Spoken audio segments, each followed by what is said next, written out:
Om Swastiastu, Assalamualaikum warahmatullahi wabarakatuh. Salam bahagia, salam namo buddhaya. Yang terhormat Ibu Niwayan Sukerti selaku pemangku mata kuliah pendidikan kejuruan. Yang saya hormati juga teman-teman yang menonton video presentasi saya pada kali ini. Jadi pada kesempatan yang baik ini, saya, Ikomang Agus Biska Adinata, akan mempresentasikan materi dari pendidikan kejuruan yang berjudul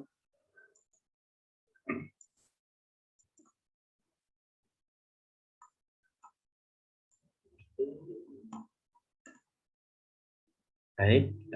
Jadi materi presentasi saya pada kali ini adalah kebijakan pendidikan teknologi dan kejuruan.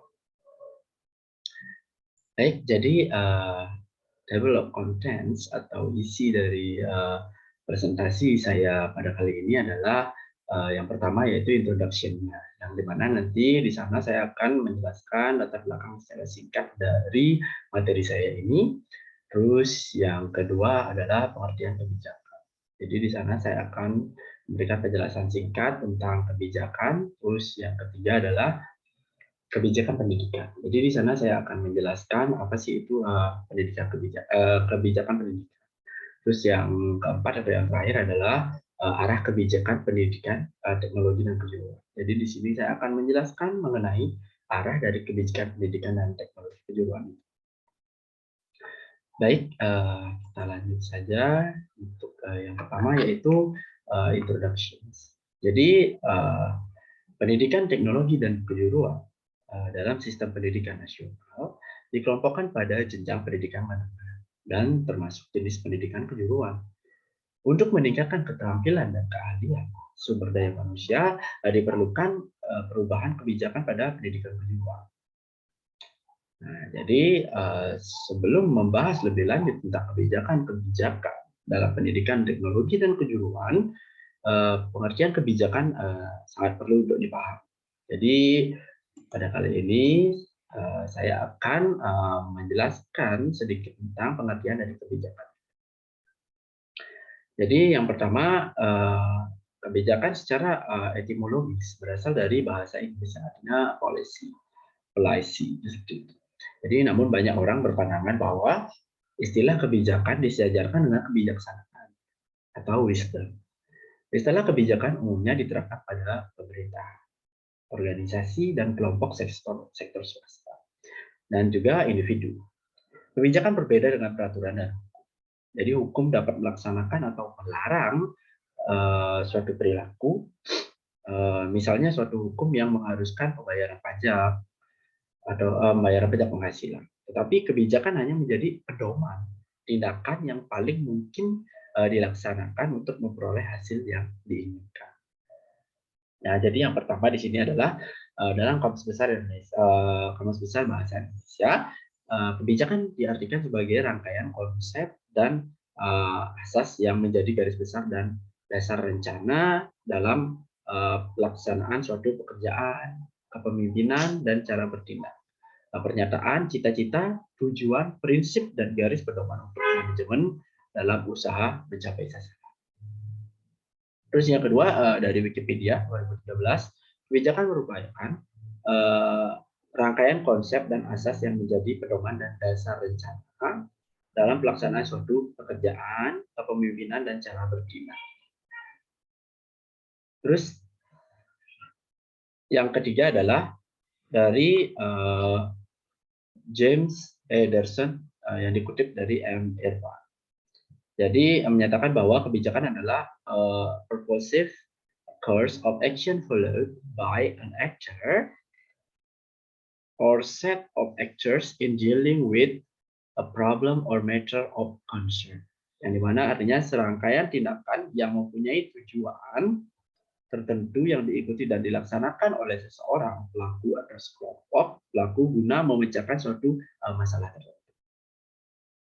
Jadi itu dia pengertian-pengertian kebijakan dari beberapa sumber yang relevan atau dari expert. Jadi apa sih kebijakan itu? Jadi kebijakan itu adalah apa? Jadi menurut saya, kebijakan merupakan serangkaian keputusan yang sifatnya mendasar untuk digunakan sebagai landasan untuk bertindak dalam usaha mencapai tujuan yang telah ditetapkan. Jadi sebagai landasan untuk bertindak, kebijakan tersebut dapat menimbulkan dampak yang meluas bagi kehidupan masyarakat secara luas. Ya, lanjut. Nah, kebijakan dalam pendidikan. Terkait kebijakan dalam pendidikan, HAR, Tila R dan Rian Nugroho 2008 menyatakan bahwa kebijakan pendidikan merupakan bagian dari kebijakan publik. Jadi para ahli mendefinisikan kebijakan publik sebagai tindakan yang diambil oleh pemerintah dalam merespons suatu krisis atau masalah publik. Jadi HAR, Tila R dan Rian Nugroho 2008 menyatakan juga kebijakan pendidikan berkaitan dengan penjabaran misi pendidikan dalam pencapaian tujuan yang ditujukan untuk kepentingan peserta didik sehingga terbentuk masyarakat yang demokratis. Dan terus selanjutnya adalah perwujudan kebijakan pemerintah di bidang pendidikan. Jadi perwujudan itu dapat dibagi menjadi dua. Yang pertama adalah dalam bentuk peraturan pemerintah, seperti garis-garis besar haluan kebijakan.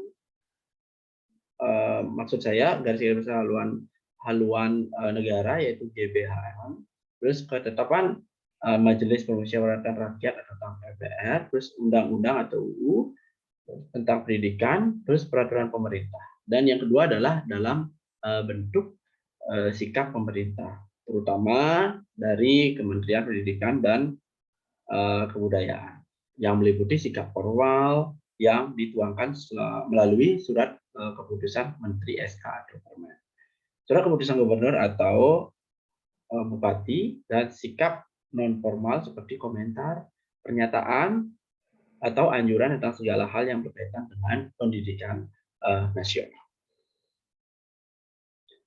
Jadi berbagai kebijakan yang telah ditetapkan pemerintah dalam rangka untuk mencapai tujuan nasional pendidikan sebagaimana diamanatkan maksudnya dalam Undang-Undang Sistem Pendidikan Nasional Nomor 20 Tahun 2003 Pasal 3, yaitu untuk berkembangnya potensi peserta didik agar menjadi manusia yang beriman dan bertakwa kepada Tuhan Yang Maha Esa, berakhlak mulia, sehat, berilmu cakap, kreatif, mandiri, dan menjadi warga yang demokratis serta bertanggung jawab. Baik, selanjutnya yaitu tentang arah kebijakan teknologi dan kejuruan.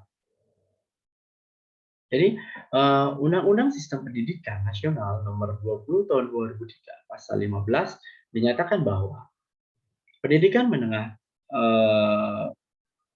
kejuruan bertujuan untuk menyiapkan peserta didik terutama untuk bekerja dalam bidang tertentu. Tujuan tersebut dapat dijabarkan kembali oleh Direktorat Pendidikan Menengah Kejuruan 2003 menjadi tujuan umum dan tujuan khusus. Nah, tujuan umum sebagai bagian dari sistem pendidikan menengah kejuruan bertujuan yang pertama adalah menyiapkan peserta didik agar dapat menjalani kehidupan secara layak.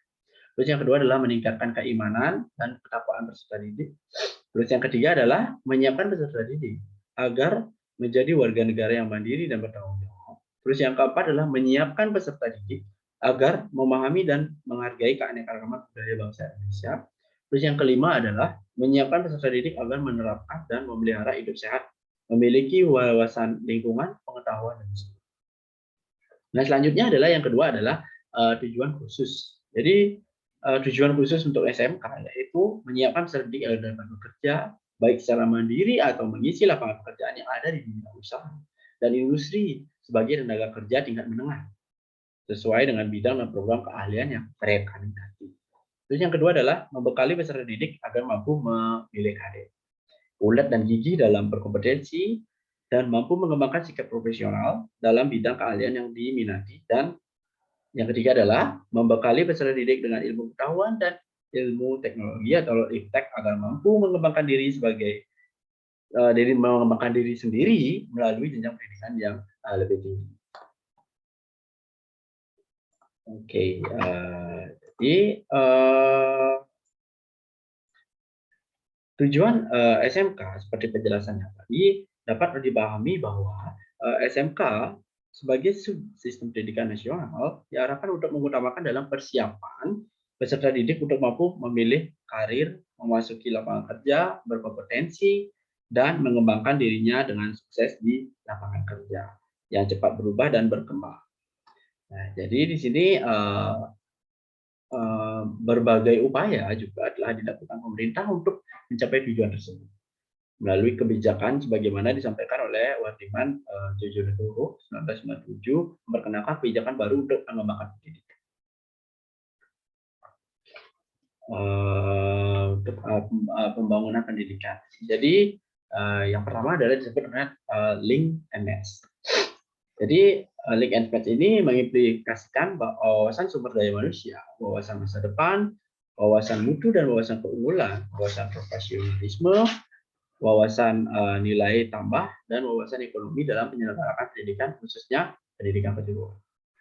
Terus yang kedua adalah PhD atau pendidikan sistem dharma. Merupakan program pendidikan yang dipilih untuk menjabarkan secara operasional kebijakan link and match pada pendidikan menengah kejuruan. Jadi secara teoritis, PSG merupakan sistem pendidikan yang sangat ideal untuk meningkatkan relevansi dan efisiensi di SMK. Karena SMK itu kan menempatkan praktek industri siswa sebagai bagian yang paling penting dalam pelaksanaan PSG. Nah, lanjut. Di samping itu juga di dalam buku Keterampilan Menjelang 2020 untuk era global 1997 diungkapkan perlunya reposisi pendidikan kejuruan. Jadi yang pertama adalah reposisinya itu adalah menata ulang sistem diklat kejuruan. Jadi agar lebih fleksibel dan permeabel dengan menerapkan pola pembelajaran atau pelatihan yang berbasis kompetensi. Terus yang kedua adalah menata ulang program keahlian dan sistem pembelajaran. Jadi yang dimaksud adalah sistem pelajaran pada SMK dengan menerapkan competency based training atau CBT. Jadi berkaitan dengan hal tersebut, pemerintah mengembangkan kebijakan strategis di bidang pendidikan kejuruan berupa reposisi dan reorientasi.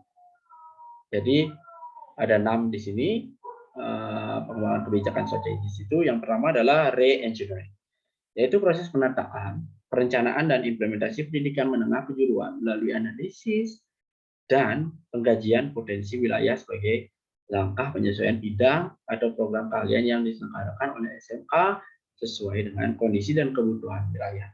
Jadi sehingga diharapkan lulusannya berdaya serap, pasar tinggi, dan memiliki prospek bangunan perekonomian daerah.